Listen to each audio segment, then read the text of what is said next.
Hello guys, कैसे हैं आप सभी। आज हम पढ़ेंगे क्रिया। क्रिया क्रिया मतलब करना। क्रिया होता है करना, ठीक है। जब या जिस शब्द या पद से किसी काम का करना या होना पाया जाए उसे क्रिया कहते हैं। जैसे खाना, पीना, खेलना, घूमना आदि, ठीक है। ये क्रिया कहलाती है। जब हम कोई काम करते हैं या जिसकी हमें सूचना होती है या वो काम पूरा हो जाए तो उसे क्या कहते हैं, क्रिया कहते हैं, ठीक है। जैसे खाना, पीना, खेलना, घूमना आदि क्रिया के मुख्यतः दो भेद है। उसमें पहला है आपका अकर्मक क्रिया। अकर्मक क्रिया, अकर्मक क्रिया कौन हुई? जब कोई क्रिया बिना कर्म की अपेक्षा के हो तो अकर्मक क्रिया कहलाती है। अकर्मक क्रिया मतलब अ लग गए ना तो कर्म रहित। जब मतलब जिस क्रिया में कर्म नहीं है, कर्म की अपेक्षा की गई है तो उसे क्या कहते हैं हम, अकर्मक क्रिया। इसमें कर्म रहित होगा, ठीक है। कर्म रहित, अ लग गया ना, अ हो गया रहित, कर्म रहित। जब कोई क्रिया बिना कर्म की अपेक्षा के हो तो अकर्मक क्रिया कहलाती है। जैसे राम हंसा, इसमें राम लिखा है, राम हंसा, तो क्या हो जाएगा ये अकर्मक क्रिया। कोई काम नहीं है ना, कोई कर्म नहीं किया बल्कि क्रिया ही है, राम हंसा। पक्षी उड़ रहे हैं, अगर यहाँ होता पक्षी आकाश में उड़ रहे हैं तो तब क्या हो जाना था इसमें, तो हो जाएगी सकर्मक क्रिया। कहाँ उड़ रहे हैं? आकाश में उड़ रहे हैं। राम किस पर हंस रहा है? अगर लिखा होता है कि राम जो है मजदूरों पर हंसा तो क्या हो जाना था, तब हो जाएगा ये सकर्मक क्रिया। लेकिन सिर्फ राम हंसा तो क्या है ये अकर्मक क्रिया। और जैसे राधा रोती है तो यहाँ पे भी कर्म का अभाव है, ठीक है। राधा रोती है, कर्म का अभाव है, तथा रोती है तो क्रिया का फल राधा पर पड़ता है कि कौन रो रहा है, राधा रो रही है, ठीक है। किस लिए रो रही है इसका पता नहीं है तो ये अकर्मक क्रिया है, ठीक है। मोहन हंसता है तो इसमें भी कर्म का अभाव है, ठीक है। कि राम हंसा तो इसमें भी कर्म का अभाव है, तो हंसता है तो क्रिया का फल मोहन पर पड़ता है, ठीक है। मोहन पर पड़ रहा है ना, कौन हंसा, राम हंसा।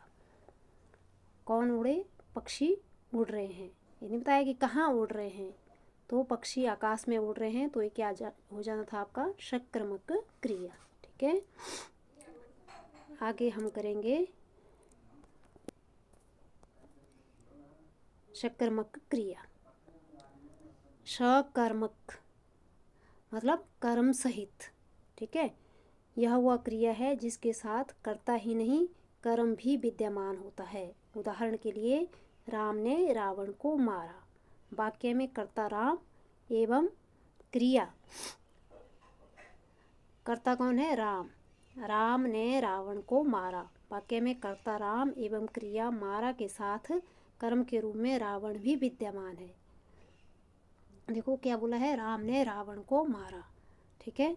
तो यहाँ पे दोनों ही विद्यमान है, कर्म भी है और क्रिया भी है, तो क्या हो जाएगा ये सकर्मक क्रिया। राम ने, किसने, किसको मारा, राम ने रावण को मारा। जब आपका इस क्वेश्चन का आंसर मिल जाएगा तो वहाँ सकर्मक क्रिया होगी। जैसे राम फल खाता है, जैसे राम फल खाता है, खाना क्रिया के साथ जो है वो फल कर्म है, ठीक है। क्या कर्म कर रहा है, वो फल खाने का कर्म कर रहा है। जैसे सीता गीत गाती है, सीता गीत, सीता गीत गाती है, ठीक है। सीता गीत गाती है तो क्या होगा इसमें कि गाना क्रिया के साथ क्या हो रहा है, गीत कर्म है। गीत जो है, सीता जो है वो गीत गाती है। सीता क्या कर रही है, गीत गा रही है। अगर सिंपल लिखा होता कि सीता गा रही है तो ये अकर्मक क्रिया हो जाना था, लेकिन इसमें सीता जो है वो कर्म कर रही है, किसका, गीत गाने का, तो क्या हो जाएगी ये सकर्मक क्रिया। ध्यान रखना है आपने। सिंपल अगर होता कि सीता गाती है ठीक है। तो गाने का कर्म कर रही है, ठीक है। किस पर पूरा प्रभाव पड़ रहा है? सीता पर, सीता गाती है, ठीक है। तो अकर्मक क्रिया हो जाना था, लेकिन यहाँ लिखा है सीता गीत गाती है, तो गीत जो है वो क्या है? कर्म है, ठीक है। सीता गीत गाने का कर्म कर रही है, इसलिए गाने क्रिया के साथ जो है वो गीत कर्म है, ठीक है। तो ये क्या होगी? सकर्मक क्रिया, ठीक है। इतना कर याद रखना है आपने। जब मतलब क्रिया जो है, क्रिया के साथ कर्म भी होता है तो सकर्मक क्रिया, लेकिन अगर क्रिया ही है, कर्म की अपेक्षा की गई है, तो वहाँ अकर्मक क्रिया होती है, ठीक है। इतना कर आपने याद रखना है। आगे हम पढ़ेंगे, इसके अन्य भेद भी है, जैसे सहायक क्रिया।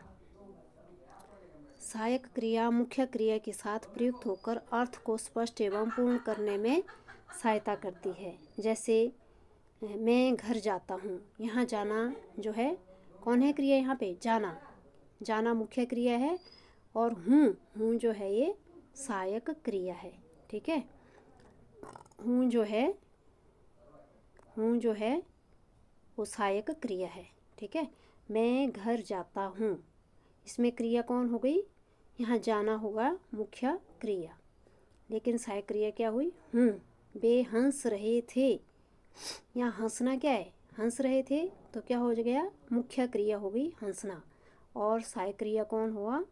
रहे थे, ठीक है। सहायक क्रिया कौन है? रहे थे। आगे है पूर्वकालिक क्रिया।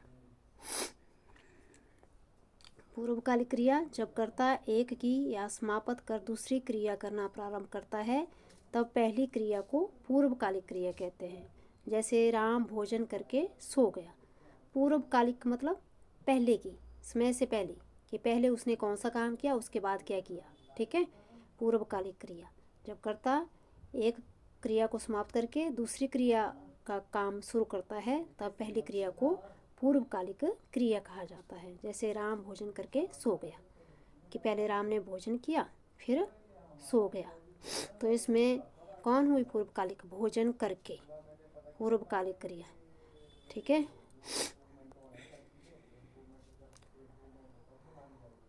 आगे है नामबोधक क्रिया। नामबोधक क्रिया कौन सी होती है?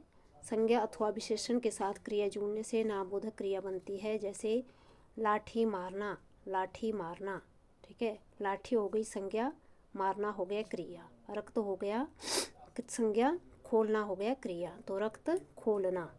विशेषण क्रिया, विशेषण के साथ जब क्रिया मिल जाए या संज्ञा तथा विशेषण के साथ क्रिया जोड़ने से जो है वो नामबोधक क्रिया बनती है, ठीक है। चाहे वो संज्ञा है या आपका विशेषण है, उसके साथ जोड़ करके कौन सी क्रिया बनती है? नामबोधक क्रिया, ठीक है।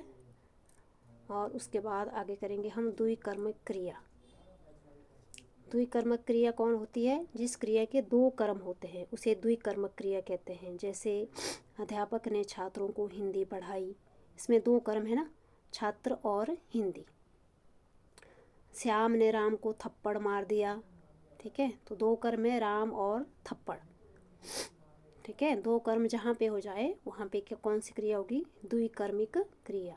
सीता और गीता हर रोज खेलने चली जाती है, इसमें सीता और गीता, ठीक है, क्या हो गए? दो कर्म हो गए, ठीक है। अध्यापक ने छात्रों को हिंदी पढ़ाई या अध्यापक ने छात्रों को कुछ खेल की क्रियाएं करवाई, ठीक है, या कुछ खेलने के लिए दिया, तो उसमें कौन सी हो जाएगी? द्विकर्मिक क्रिया। जिसमें दो कर्म होंगे वो क्या होगी? आपकी द्विकर्मिक क्रिया। आगे हैं संयुक्त क्रिया।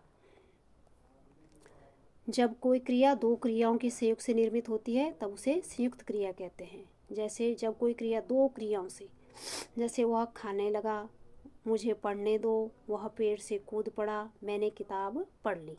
संयुक्त क्रिया, जब कोई क्रिया दो क्रियाओं के संयोग से निर्मित होती है, ठीक है, दो क्रियाओं के संयोग से, तो उसे हम संयुक्त क्रिया कहते हैं। वह खाने लगा, इसमें खाने भी और लगा भी क्या है, दोनों ही क्रिया हैं, ठीक है। खाने लगा, मुझे पढ़ने दो, पढ़ने और दो, वह पेड़ से कूद पड़ा, कूद और पड़ा, ठीक है। दो क्रियाएं जहाँ साथ में होती है उसे क्या कहते हैं हम, संयुक्त क्रिया, ठीक है। मैंने किताब पढ़ ली, पढ़ ली, पढ़ना और ली, ये दोनों ही क्या हो गई, क्रियाएं हो गई। तो क्रिया जो है दो क्रियाओं के संयोग से निर्मित होती है, उसे कहते हैं हम संयुक्त क्रिया, ठीक है।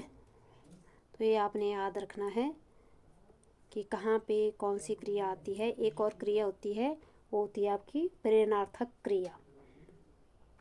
प्रेरणार्थक क्रिया में क्या होता है, अकर्मक एवं सकर्मक दोनों क्रियाओं से जो बनती है उसे हम प्रेरणार्थक क्रिया कहते हैं। ये तो आपको पता होगा। जैसे इसमें होता है उठवाना, आना लगेगा, मतलब रोना, धोना, उठवाना, उठना, बैठना, चलना, फिरना, तो इसके लिए क्या हो जाएगा, चलवाना, है ना, सुलाना, खिलवाना, पिलवाना, जहाँ पे आना प्रत्यय लग जाएगा, ठीक है, आना या ना, ठीक है, तो उसमें क्या हो जाएगा आपकी प्रेरणार्थक क्रिया, ठीक है। याद रखना आपने इतना कर, प्रेरणार्थक क्रिया कौन सी होती है, जिसमें अकर्मक भी आएगा और सकर्मक भी आएगा, और दोनों को जोड़ने से, वाना जोड़ने से जो है वो प्रेरणार्थक रूप ले लेती है। जैसे उठाना, उठवाना, दिलाना, दिलवाना, खिलाना, खिलवाना, पिलवाना, ठीक है। ये सब क्या आएगी आपकी, ये सब आएगी आपकी प्रेरणार्थक क्रिया, ठीक है। Okay, bye bye. प्लीज़ आपको अच्छा लग रहा है तो लाइक एंड शेयर, मैं पूरा ग्रामर आप लोगों को करवा दूँगी।